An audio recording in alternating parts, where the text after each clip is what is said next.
see the world that the rest of us live in. I'm paraphrasing and exaggerating slightly, but is there something to that? Is this whole discussion about the world order changing a transatlantic perspective or a European perspective more than a broader perspective?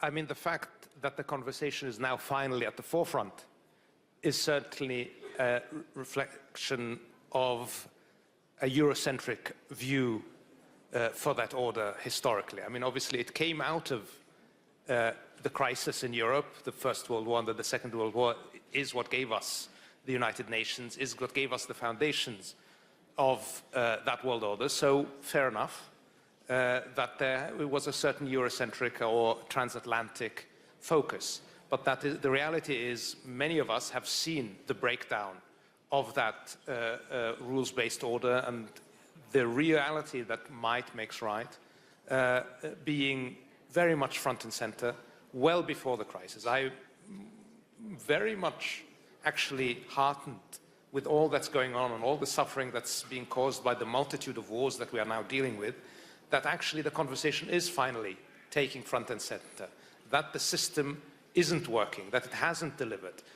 It's something that a lot of us have believed for well over a decade, and I think, you know, if 2014 wasn't, you know, enough of a wake-up call, that was unfortunate, but in any case now, for the first time, I'm actually hearing, even among the great powers, even, you know, when you talk, obviously, you know, the US is leading on some of these things and trying to address these deficiencies, but even within Europe, where there was for a long time an attachment to symbolism rather than the realities on the ground. And, you know, you saw that even when, you know, we tried to address conflicts in various parts of the world, where some of these ideals were kind of an obstacle to actually having real substantive discussions about what are the drivers of these conflicts and how do we try to mitigate those drivers so that those conflicts come to an end.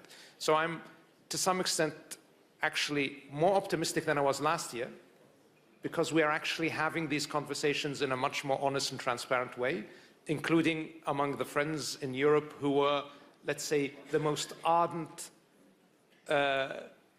not adherents, but supporters of the old system and those that were least willing to admit that it was broken.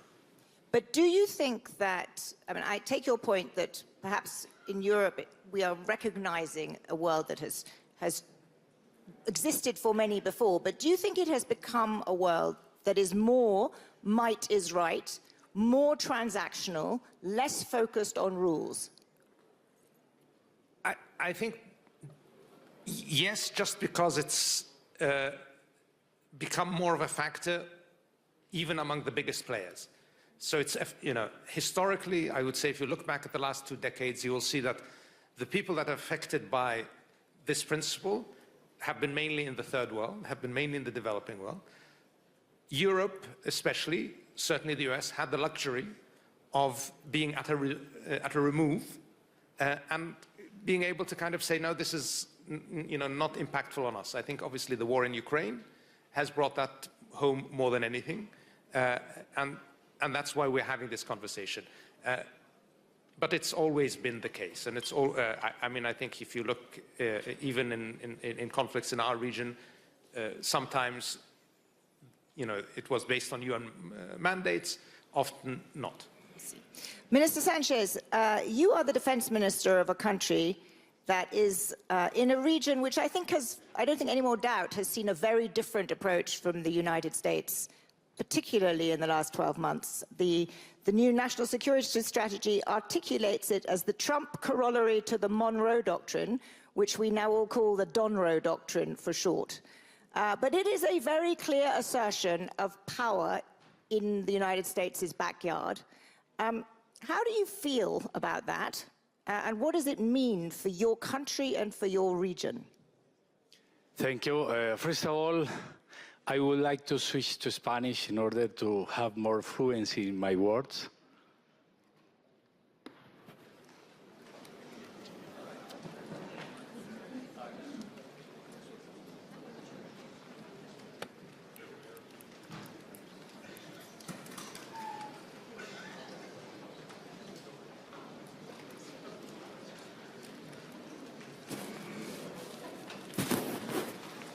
Thank you. Primero quiero agradecer esta gran oportunidad. First of all, I would like to thank you all for giving me the opportunity to be here to speak with all of you. This is a conversation heard all around the world, and I would also like to greet you on behalf of the President of the Republic of Colombia, President Gustavo Petro, who was unable to come here due to an environmental emergency that we are currently having in Colombia. This just goes to show that things that happen in one part of the world can affect the entire world. The threat of climate change is real, and we are here, of course, to solve that problem together. I had the opportunity to study at Edwards College in Montgomery, Alabama in 2018. And there, I learned about the U.S.'s national security strategy. And I would always ask why the American continent didn't figure into this strategy. They spoke about Russia, China, the multipolar world. It was always focused elsewhere and not in the American continent. But then, last December, there was a new security strategy that was published, and the main focus was the American continent. And for us, this is a fantastic opportunity, because more people die in the United States due to drug-related problems than due to war. In fact, our country, which is battling this foe more than anyone else, more than 2,000 military and police personnel during the past 3.5 years were injured or lost their lives in the fight against drugs. And these are global matters, because drugs are a global problem, but it's also an economic problem. I've been to France and Spain and Qatar, and I've seen how that silent crime can reach those faraway countries, and there are people dying in those countries as well due to problems related to violence. And when President Trump met with President Petro a week ago, we saw two fundamental elements. First of all, every single country in the world, no matter how powerful they may claim to be, is vulnerable to this worldwide scourge known as disinformation and misinformation. Global Risk says that after interstate conflicts, misinformation and disinformation is the second greatest risk that we are facing. And in a few years, it might become the greatest risk that we will face due to accelerants such as AI, for example. Secondly, misinformation and disinformation reached President Donald Trump, and it made him believe that Colombia was doing nothing to fight against the drug trade. After that meeting, we were able to establish that 316 million people in the world consume drugs. And this makes it very difficult to do away with the drug trade as long as the demand is still there. And Colombia is the country that does the most to fight against the drug trade. And there is no better ally in the Western Hemisphere, and indeed in the world, in the fight against transnational organized crime. So, when we saw that the new strategy mentioned America First, President Petro took the cap that President Trump gave to him and added an S at the end. America's, because America doesn't just refer to the United States, it refers to the entire continent. And together we can do more than separately. It is certainly true that your president managed to turn around what had been rather a tricky set of interactions when he came to the White House, because just in the weeks before, I believe, President Trump called your president a drug leader and a thug. So you know, hats off, you turned the rhetoric around, and you're right that in the area of drugs, it is important, you're doing something important, it's important that everyone focuses on it. But I wanted to stand back to ask you how you felt about a strategy which asserts US dominance in the Western Hemisphere as explicitly as this national security strategy does. Because that is a very big shift from the old order of the UN and rules. Ambassador, I can see you saying no. I'll come to you in just a second. Let me just ask the minister. Do you think it is a big shift, or are you okay with the fact that the United States thinks that it can do what it likes in its backyard? El presidente de los Estados Unidos no se The reúne President of the con United líderes States del narcotráfico. doesn't meet with drug traffickers. The President of the United States meets with legitimate heads of state, and that's what happened during that meeting. But there was disinformation that said otherwise. So, President Trump was able to understand that what we've done attacks an economic problem.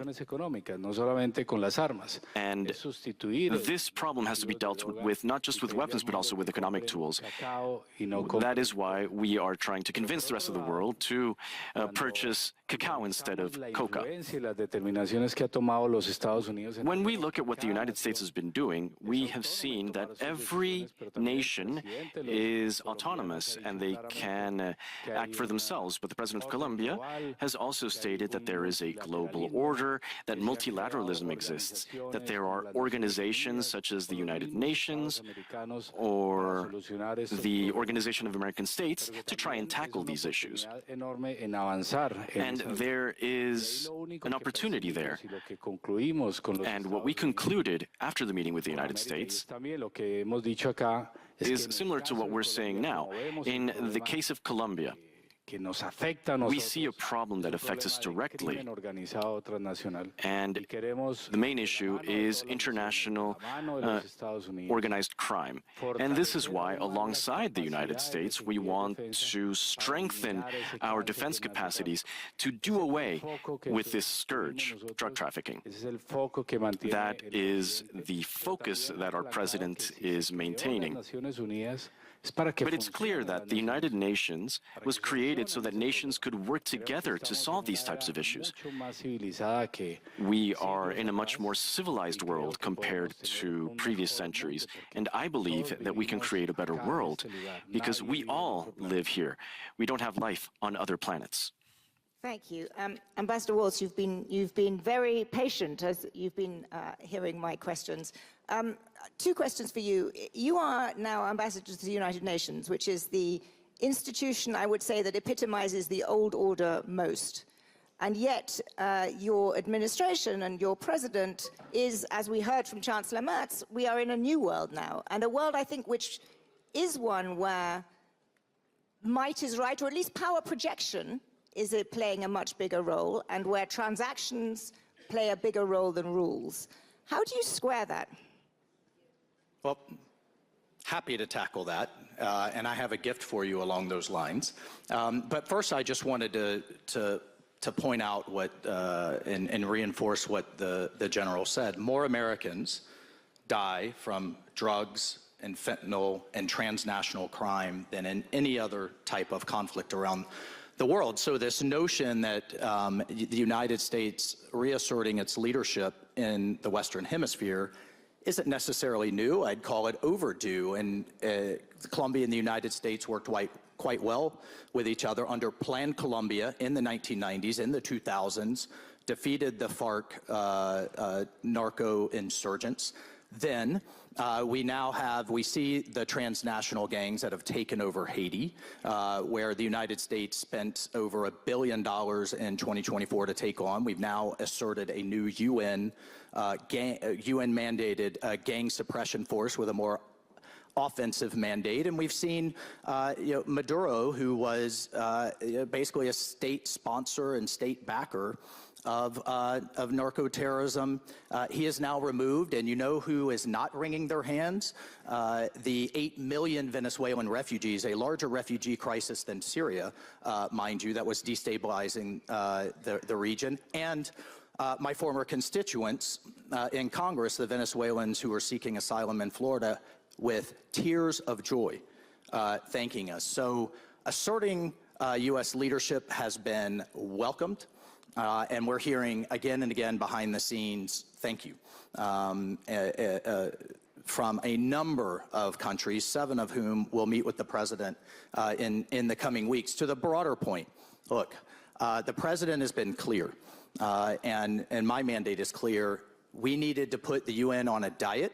Everyone agrees that reform was needed.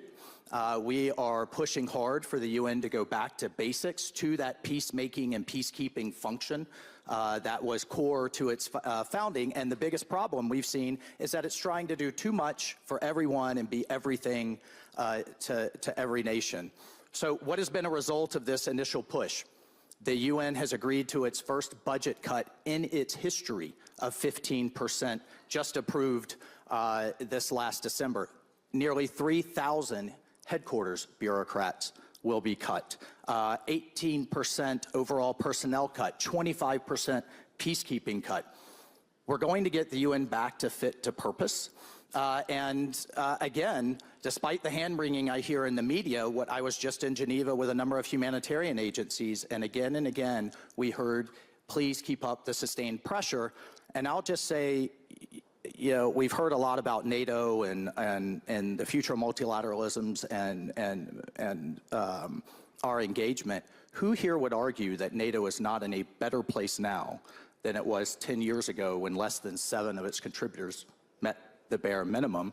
And with the President's leadership, we are going to reform the UN to get it fit for purpose and back to basics, much like we've done for NATO. He will do for the UN what he's done for NATO the last 10 years. Is the President's goal, is the administration's goal to strengthen the UN so that it continues to be more effectively at the fulcrum of a global order?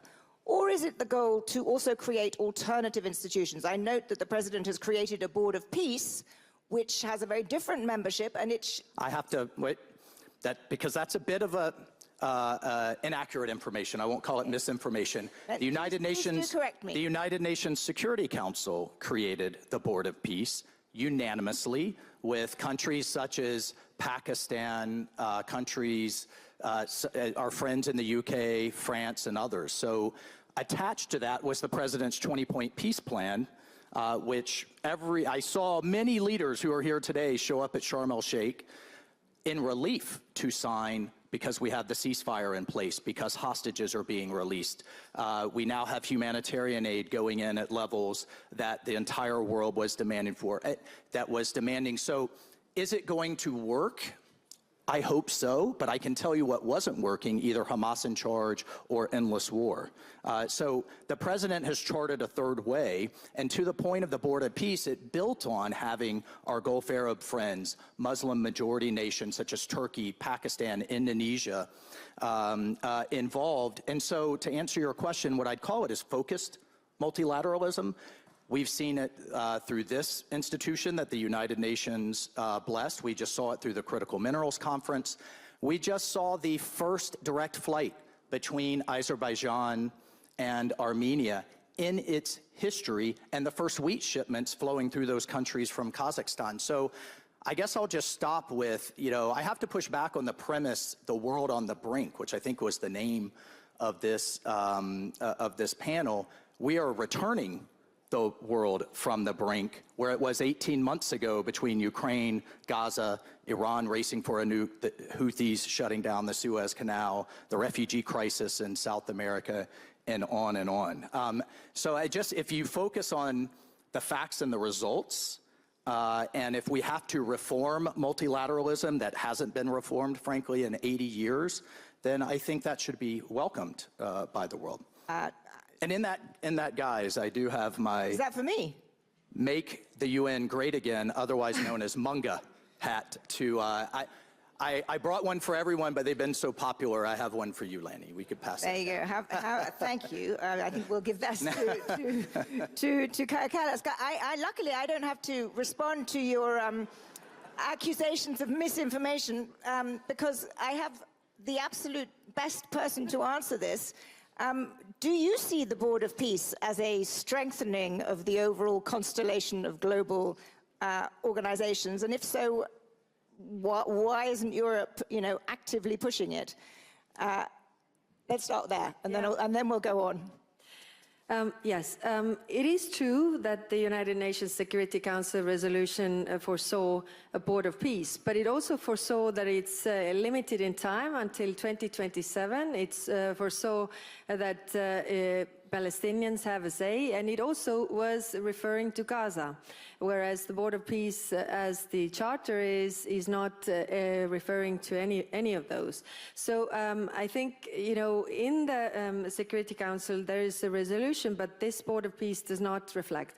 And one thing, you know, I'm listening to you and I'm thinking, it is very good that you want to reform the international order.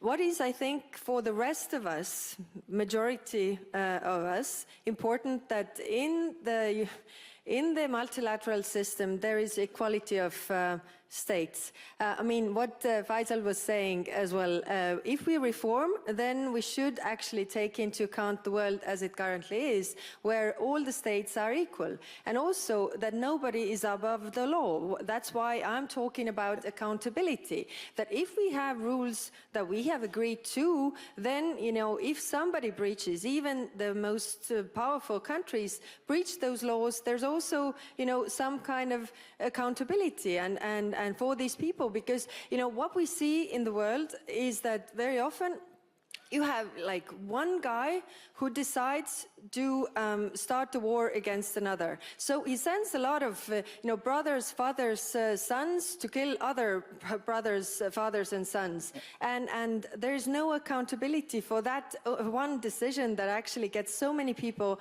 killed. And I think, you know, if we're talking about the reform of the multilateral system, and I agree that it's good that it's under fire, then that's why it's also on the front of these debates, but we should respect that all states are equal. Sure.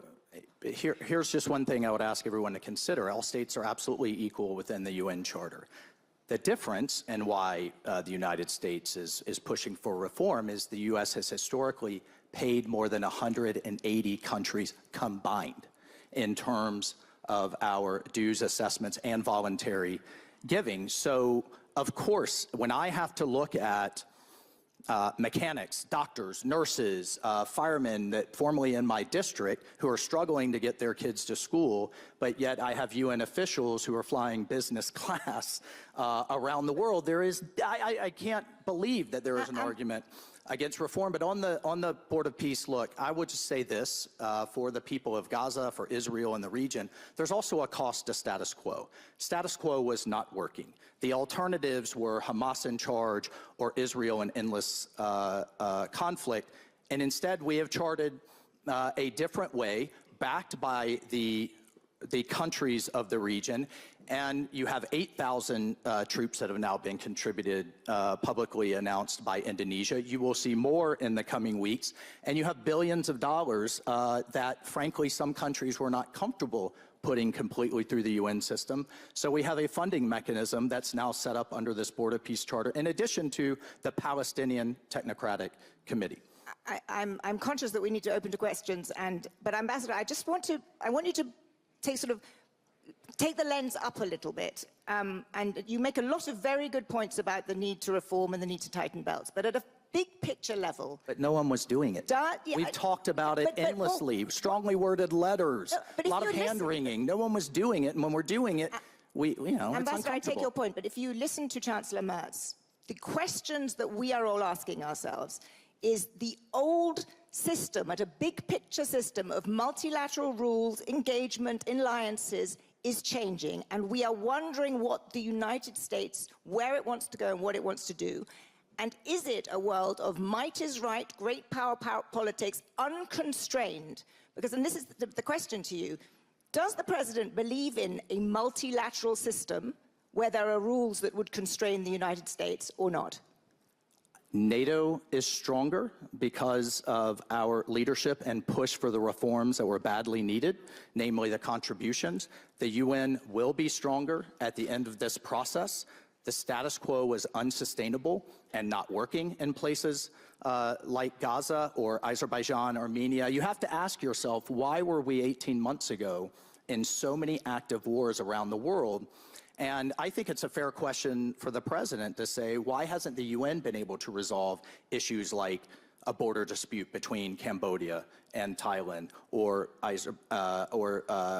Azerbaijan, Armenia, or we could walk around the world, or Kashmir and India and Pakistan, where we faced a very serious nuclear escalation. So what I'm hearing outside of forums like this privately is, thank you for American leadership. America has to lead. If we have to have more focused plurilateral or focused multilateral organizations to do so, I think that should be perfectly acceptable if we're getting the results that results in peace and security.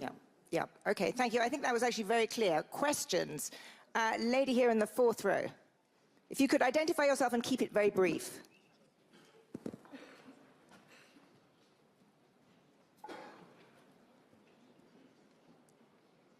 Thank you. My name is Amal Mudallali. I'm a researcher at Princeton University. I have two quick questions. Mr. Waltz, it's good to see you. And thank you. Thanks to your efforts, Resolution 2803 was passed and the Board of Peace was established.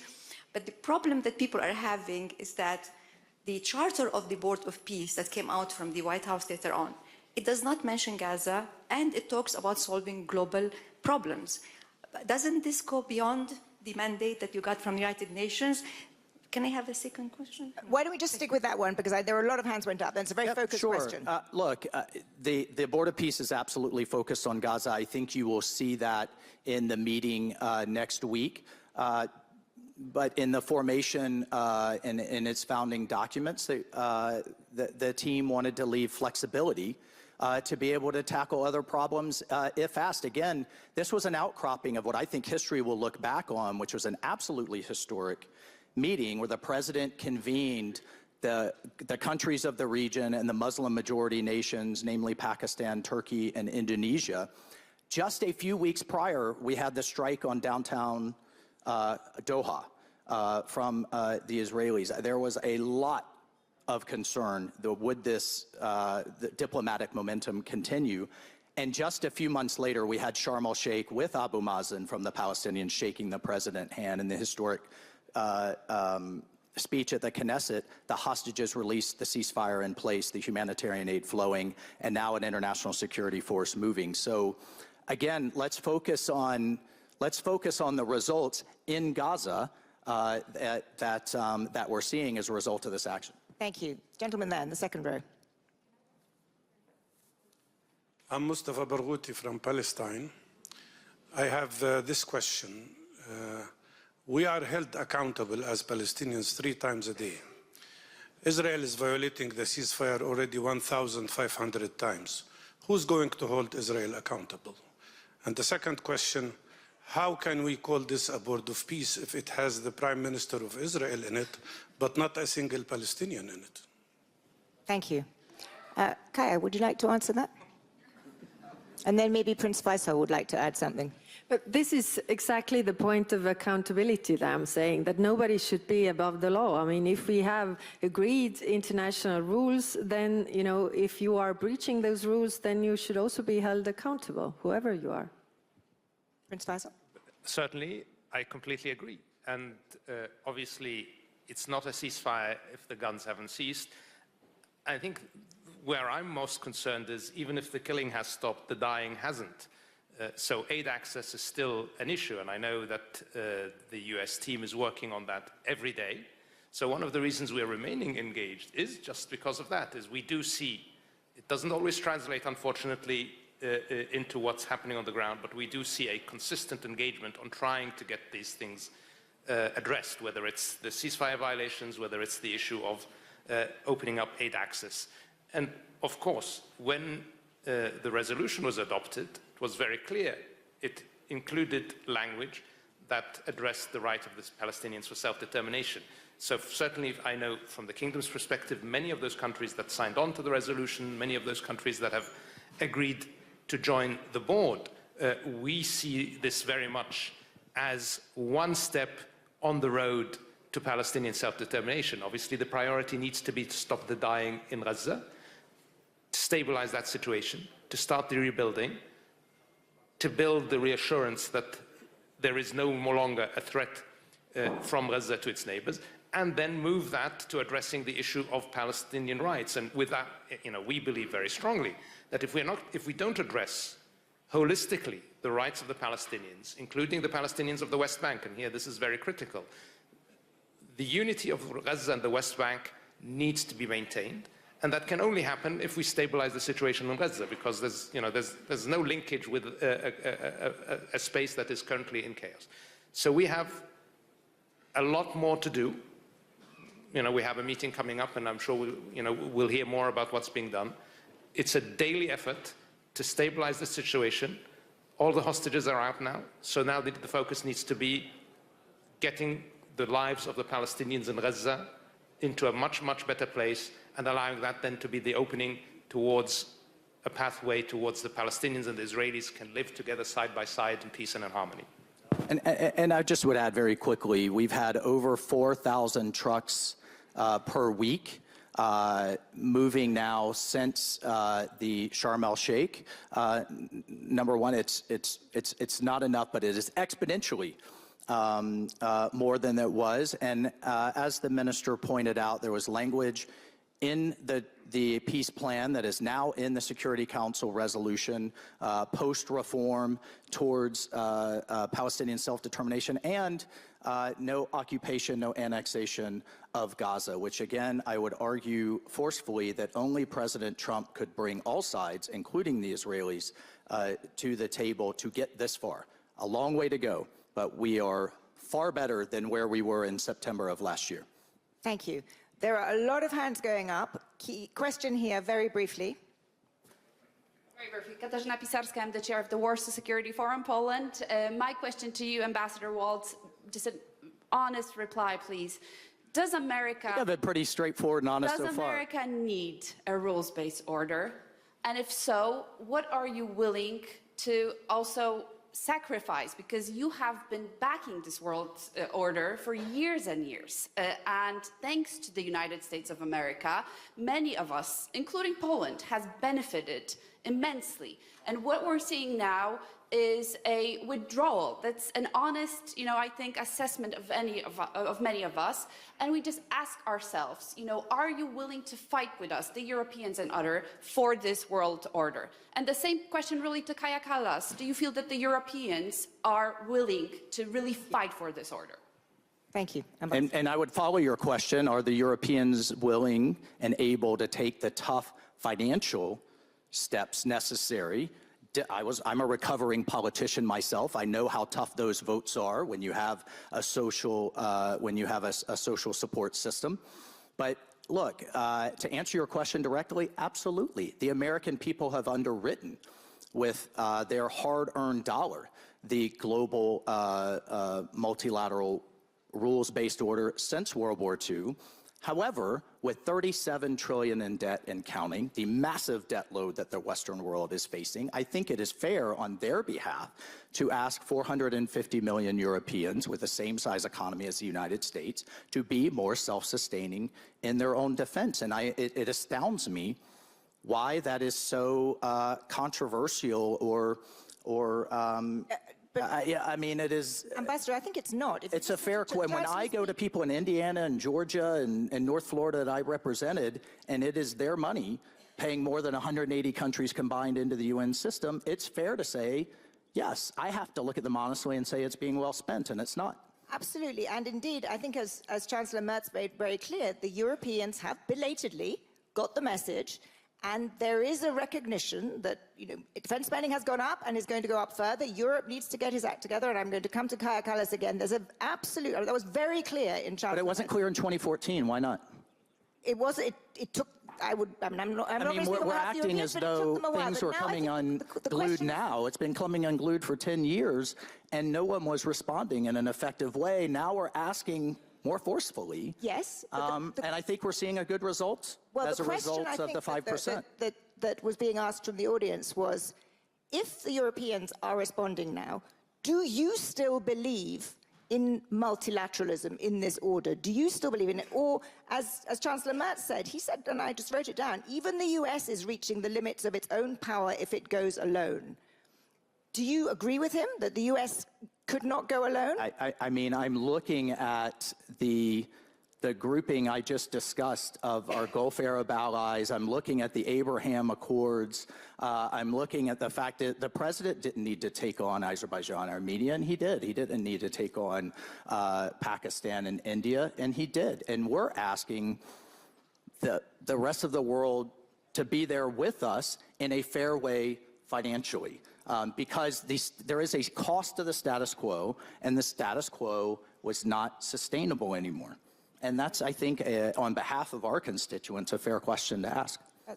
Kaya, how do you respond to that? It's a reasonable point, surely. No, of course it is. But if you look at also to the United Nations and all the contributions, then when it comes to the development aid, Europe is doing the biggest share. So I don't really buy this argument that we are not doing anything.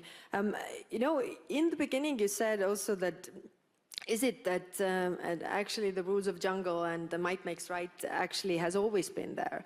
And one might say that it is true that those who have the power have had different rules. But even in jungle, you know, animals cooperate, and so you are better off when you work with others. And if you think, you know, in the global, if we take the superpowers, what is actually the difference? You know, when for example, Russia goes to war, they go alone because they don't have allies. When America goes to wars, then, you know, a lot of us go with you, and we lose our people on the way. So that means that you also need us in your, you know, to be this superpower. Because if we look at the bigger picture, I mean, in terms of economic might, I mean, China is a very, very powerful country. In terms of military might as well. So what is the difference between you and the other superpowers so far is the allies. So, but I'm coming to this point that, you know, of course, we are willing to fight for the world where there are some kind of rules, because majority, or actually all the European countries are small countries, or those who haven't realized that they are small countries yet. But we are small countries, so we need a rules-based order. And it is clear that the current rules-based order, you know, it has been put in place after the Second World War, considering all what was happening there, what were the powers fighting then, and it doesn't serve the world right now. But what serves the world is, you know, the rules really that are, you know, protecting everybody, so that, you know, nobody is above the law. And I think that is the difference, that we actually want partnerships that are based on dignity, where we actually listen to the other party and we care also what the other countries are thinking about. So it's not like, you know, we make decisions in this, you know, Board of Peace Charter, for example, that, you know, you don't have to actually take into account anybody who is on that organization, because one person can make the decisions. And that is, I think, the difference how we see the world.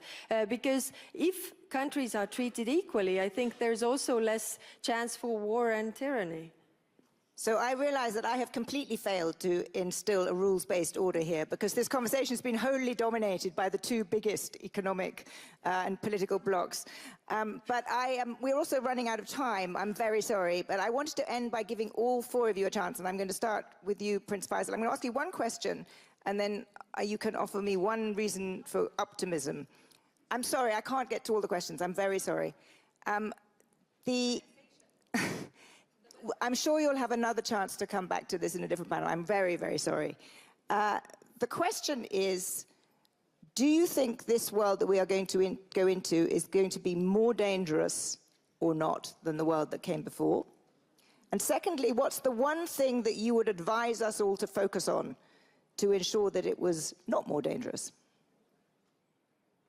I think in the interim, yes, just because we are in a transition period between the system that was and the system that probably will be. And that has significant risks. I think economic disparity and inequality, especially as will be created by technological advancements, are a significant risk factor that are also going to impact us, but that over time may actually deliver significant benefits after a period of dislocation. So yes, to the first question, I think we are entering a significant risk period. You asked me to kind of end on an optimistic note. The conversation we just had actually is why I'm a bit optimistic, because finally we are being, all of us, honest with each other. We don't agree yet, but we're actually having the conversation. Everybody is saying how they really feel about the system and how it didn't work from their perspective. We heard from the US that the burden sharing wasn't fair. We hear from the Europeans, you've heard from us in the developing world. We are finally actually having these conversations in a way that removes the edifice and talks about what's really the case. It'll take us some time to actually get to a point where we agree on what the future system is going to look like, and how the burden sharing is going to work, and how equality of states, even though there is a disparity in interests and in capacity, is going to be addressed. But I think over time, with some pain, as I mentioned, there will be some pain in the process of getting there. I think we will be in a better world. So I am going to end us there on that optimistic note. A spirited conversation. Thank you all.